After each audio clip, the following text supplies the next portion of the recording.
दोस्तों, एक नगर में तुलाधर नाम का एक व्यक्ति रहता था। वह अपने जीवन से परेशान होकर एक दीपक के लौह के ऊपर अपने हाथ रख देता है। तुलाधर अपने संकल्प शक्ति को बढ़ाना चाहता था, क्योंकि उसको पता था कि व्यक्ति संकल्प शक्ति से ही हर कुछ पा सकता है और वह तब तक दीपक की लौह पर से हाथ नहीं उठाएगा जब तक कि उसका संकल्प शक्ति दृढ़ न हो जाए। और वो दीपक की लौह पर हाथ रखे हुए मन ही मन अपने लक्ष्य को, अपने विचारों को दोहरा रहा था, ताकि उसके संकल्प अंतर मन में उतर सके और ताकि वो एक दृढ़ संकल्पी व्यक्ति बन सके। देखते ही देखते दीपक की लौह की तेज से तुलाधर की हाथ की मांस फटने लगा। फिर भी वो दीपक पर से हाथ नहीं हटा रहा था, क्योंकि उसे संकल्पी व्यक्ति बनना था। उसी दौरान एक संत वहां से गुजर रहा था। यह देख वह संत तुलाधर के हाथ पकड़कर खींच लेता है और कहता है, क्या तुम पागल हो गए हो? ये तुम क्या कर रहे हो? तुम आखिर चाहते क्या हो? फिर तुलाधर रोंधे आवाज में कहता है कि हे महाराज, मैं कोई भी संकल्प लेता हूँ तो एक दो दिन में उसे तोड़ देता हूँ। मैं संकल्पी नहीं हूँ, मुझे दृढ़ संकल्पी बनना है और मैं किसी भी हालत में बनना चाहता हूँ। मैं संकल्प ना लेने के कारण मेरे संकल्प बार बार टूट जाने की वजह से मैं अपने जीवन में परेशान हूँ, जिस कारण से मेरे घर वाले भी अब मुझे कामचोर कहने लगे हैं।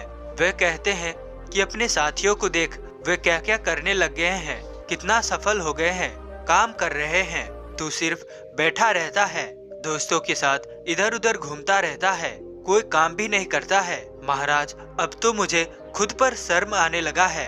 मैं कोई भी संकल्प को दृढ़ता से पालन नहीं कर सकता हूँ। मेरे मन में कोई भी संकल्प अंतर मन में उतर ही नहीं पाता है। मैं धीरे धीरे आलसी बनता ही जा रहा हूँ। मैं किसी भी काम को शुरू करता हूँ तो उसे कुछ दिन बाद ही छोड़ देता हूँ। मैं अपने संकल्प पूरे ही नहीं कर पाता हूँ। इसलिए मैं अपने संकल्प को दृढ़ बनाने के लिए इस दीपक की लौह पर हाथ रखा था, और जब तक मैं कठोर सहनशील ना बन जाऊं तब तक मैं इस दीपक पर से हाथ नहीं हटाने वाला था। लेकिन महाराज, आपने मुझे क्यों खींच लिया और मेरे काम को भंग क्यों कर दिया? मेरे काम में बाधा क्यों पहुंचाने आ गए? फिर वह संत तुलाधर के जवाब को सुनकर हल्के से मुस्कुराते हैं और कहते हैं कि बेटा, तुम जो सोच रहे हो वैसा बिल्कुल नहीं है। तुम्हारे मन में एक वहम पैदा हो चुका है। तुम्हें लगता है कि तुम अपने शरीर को नुकसान पहुंचाकर, शरीर को पीड़ा देकर एक संकल्पी व्यक्ति बन जाओगे, सहनशील बन जाओगे, जबकि ऐसा नहीं है। व्यक्ति सहनशील, संकल्पी तभी बनता है जब वो किसी की बिना हानि पहुंचाए, अपने शरीर को कोई पीड़ा ना देते हुए मानसिक रूप से मजबूत होकर किसी कार्य को करता है। फिर तुलाधर कहता है कि महाराज, अगर आप मेरे समस्या का समाधान कर सकते हैं तो करिए, नहीं तो मैं अपना काम करता हूँ। मेरे मन में जो आए मैं वो करूँगा। क्या आप मुझे सही मार्ग दिखा सकते हैं? दृढ़ संकल्पी व्यक्ति बनने में क्या आप मदद करने की कष्ट कर सकते हैं? फिर वह संत कहते हैं, क्यों नहीं बेटा, संकल्पी बनना बहुत सरल है। लोग समझते हैं कि ये बहुत मुश्किल है। लोग जल्दी ही हताश, निराश और चिंतित हो जाते हैं। वो कहने लगते हैं कि मेरे मन काबू में नहीं है, मैं तो कुछ भी कर नहीं सकता हूँ। मेरे जीवन में ही इतने सारे परेशानियाँ हैं, समस्याएं हैं। देखो, समस्याएं, परेशानियाँ हर किसी के जीवन में होती है।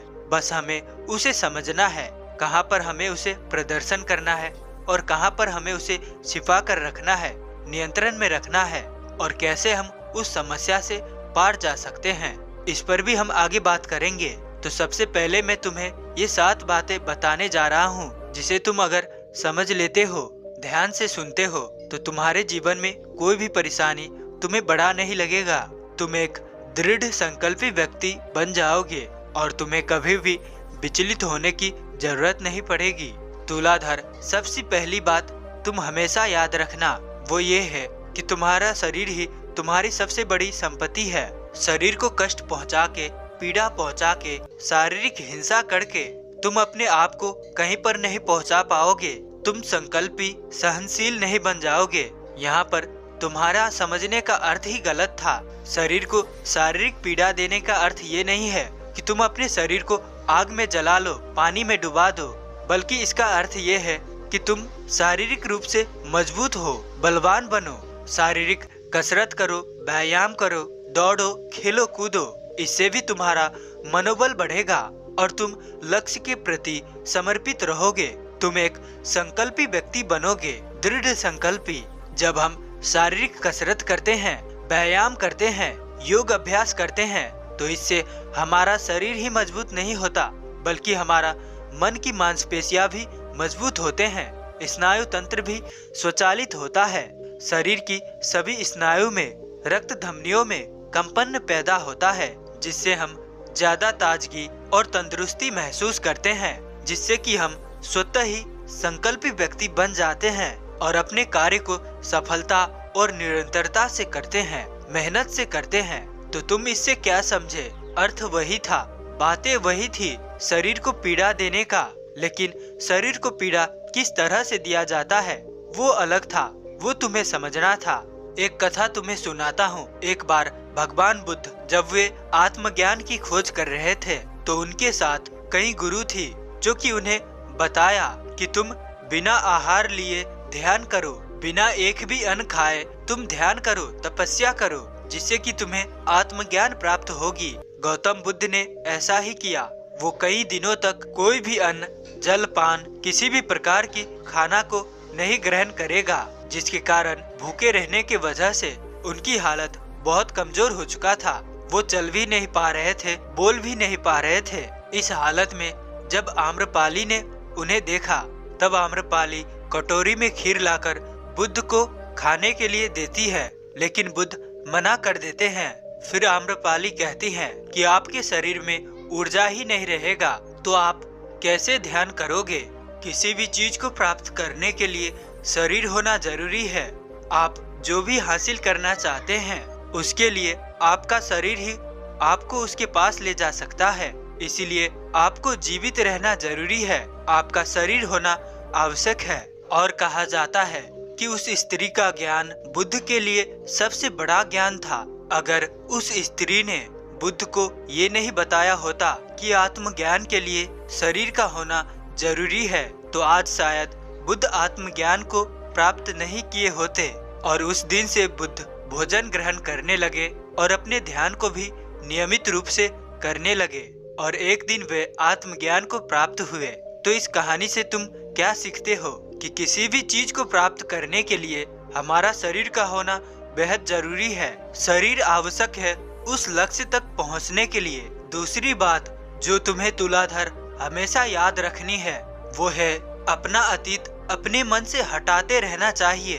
अक्सर लोग ये करते हैं, अतीत में घटे हुए घटित ऐसी घटनाएं जिन्हें वो याद कर कर के पछताते रहते हैं, रोते रहते हैं। और एक बात हमेशा याद रखनी चाहिए, हमारे मन में अनेकों विचार आएंगे, पुराने नए विभिन्न प्रकार के। तो हमें आगे बढ़ने के लिए पुराने विचार को छोड़कर आगे बढ़ते रहना चाहिए और एक विचार पर केंद्रित होकर उस पर काम करने चाहिए। मन से अनावश्यक विचार को हटाते रहना चाहिए। जब तुम ऐसा करते हो तो तुम्हारा मन साफ हो जाता है, स्पष्ट रहता है, लक्ष्य केंद्रित रहता है। और तीसरी बात भी तुम्हें हमेशा याद रखनी है, वो है हमेशा सत्य बोलो। सच बोलने के कारण तुम अपने जीवन में सरल होते जाओगे। तुम्हारे पास समस्या उतनी नहीं आएगी जितनी की आनी होती है। हम एक झूठ बोलते हैं तो 100 झूठ और बोलने पड़ते हैं, क्योंकि एक झूठ को छुपाने के लिए 100 झूठों का सहारा हमें लेना ही पड़ता है। इसीलिए कम बोलो और सोच विचार कर एक ही शब्द बोलो और सत्य बोलो। चोरी, ठगी, फंसने फंसाने की भ्रामक बातों से जितना हो सके उतना बचो। जब तुम ऐसा करते हो तो तुम अनावश्यक चीजों में नहीं फंसते हो, जिसके कारण तुम्हारा मन शांत रहता है और तुम दृढ़ संकल्पी बन जाते हो। चौथी बात को भी ध्यान से समझना, जो कि है अकेले रहो। गलत लोगों के साथ में रहने से अच्छा अकेले रहना अच्छा है। दोस्तों के साथ में इधर उधर की बातें करने से अच्छा तुम एकांत में खुद के बारे में सोचो, समझो, स्मरण करो। अधिकतर लोग ऐसा नहीं करते हैं। वे लोग खुद के बारे में सोच ही नहीं पाते हैं। उसे लोगों के बारे में सोचने का वक्त तो मिलता है, लेकिन वो खुद के बारे में अकेले रहकर सोच ही नहीं पाता है। उन्हें दोस्तों ने, रिश्तेदारों ने जो कहता है वो वही करता है। सभी के बातों में आ जाता है, 10 प्रकार की बातें सुनता है। और ऐसा नहीं होता है कि सब आपके दोस्त रिश्तेदार अच्छे ही होंगे, आपके भला ही चाहेंगे।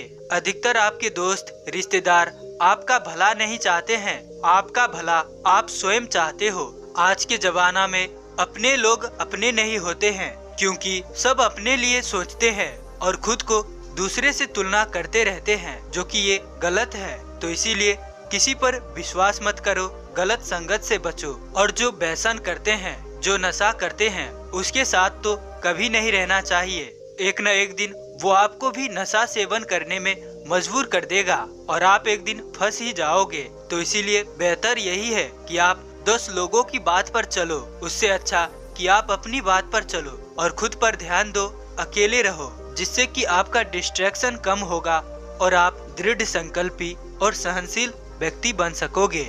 और 5वीं बात जो तुम्हें हमेशा याद रखनी है वो है क्रोध में कभी भी कुछ मत बोलो, क्योंकि हम क्रोध में ऐसी बातें कह देते हैं जो कि हमें बाद में उस बात को लेकर पछतावा होता है। हम सोचते हैं कि अरे हमने ये क्या कह दिया, ये तो छोटी सी बात थी और इसको मैंने इतना बड़ा लंबा बढ़ा चढ़ा कर कह दिया, क्योंकि आप उस वक्त क्रोध में थे। और झगड़ा का मुख्य कारण भी यही क्रोध होता है और व्यक्ति बड़े बड़े समस्या में भी इसी क्रोध के कारण फंस जाता है। क्रोध एक ऐसा दलदल है जिसके कारण क्रोध में कहा गया वचन से, इसकी वजह से ही लोगों का रिश्ता हमेशा हमेशा के लिए टूट भी सकता है।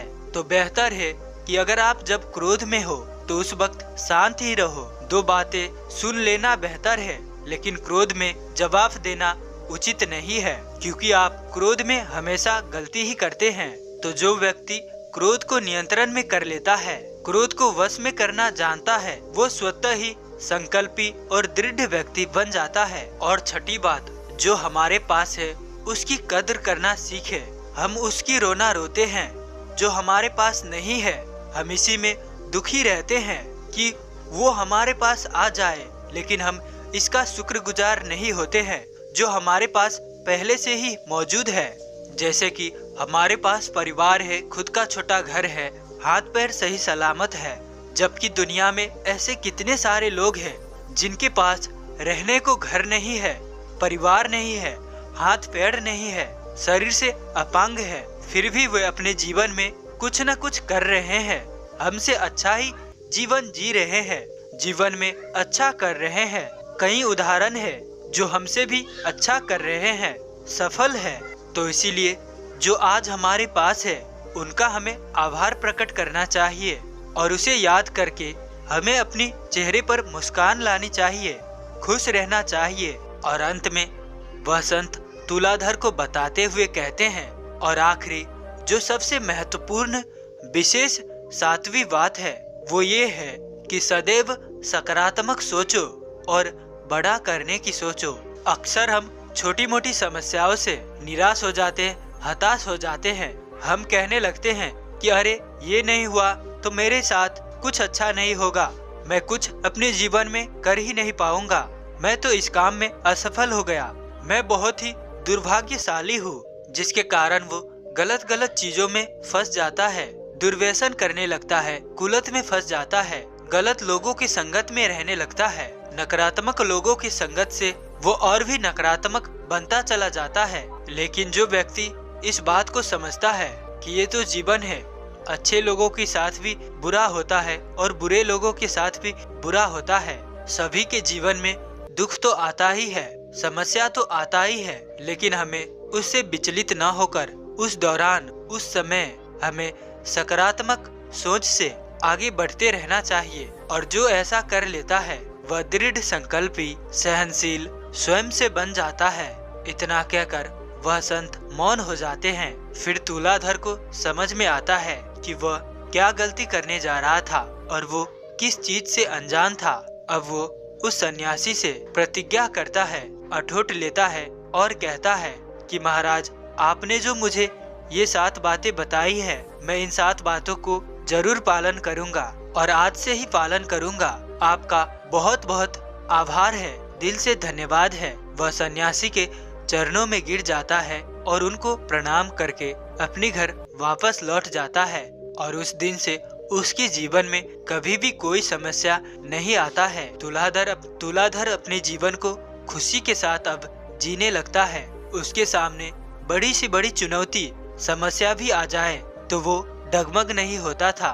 विचलित ना होकर उसका चुटकी में समाधान निकाल लेता था, मानो कि जैसे वो अब वज्र हो गया है। उसे किसी भी जीवन की समस्या से दुख उत्पन्न नहीं होता था। वो सभी दुखों से ऊपर उठकर सोचता था। अब नगर में उसकी वाहवाही होने लगी। सभी के मुख में तुलाधर का ही नाम था। वह अब व्यापार में भी इतना सफल हो चुका था कि अब उसको गांव के 10 व्यापारी में उसका नाम चिन्हित था और वो अपने जीवन के संबंधित व्यापार से संबंधित लोगों को शिक्षाएं भी दिया करने लगे थे अब, क्योंकि अब उसके पास इतने तजुर्बा हो चुका था। वो व्यापार, सामाजिक, राजनीतिक, मौलिक, नैतिक सभी गुणों से अब परिपूर्ण हो चुका था। तो दोस्तों, इस तरह आपको भी अपने जीवन को बना लेना चाहिए और अगर आप भी ऐसा खुशमय जीवन जीना चाहते हैं, शांति पूर्वक सफल होना चाहते हैं, तो इन 7 बातों को आज से ही मनन करिए और अपने जीवन में अनुसरण करिए। तो अगर अच्छा लगा हो तो वीडियो को लाइक और अपने दोस्तों में शेयर करना ना भूलें और साथ ही साथ चैनल को सब्सक्राइब करें और कमेंट में भगवान बुद्ध के सम्मान में नमो बुद्धाय लिखना ना भूलें। तो अंत तक मेरे साथ इस वीडियो में बने रहने के लिए मैं किशन शर्मा आप सभी का दिल से बहुत बहुत धन्यवाद करता हूँ। तो चलिए मिलते हैं ऐसे किसी और नए वीडियो में।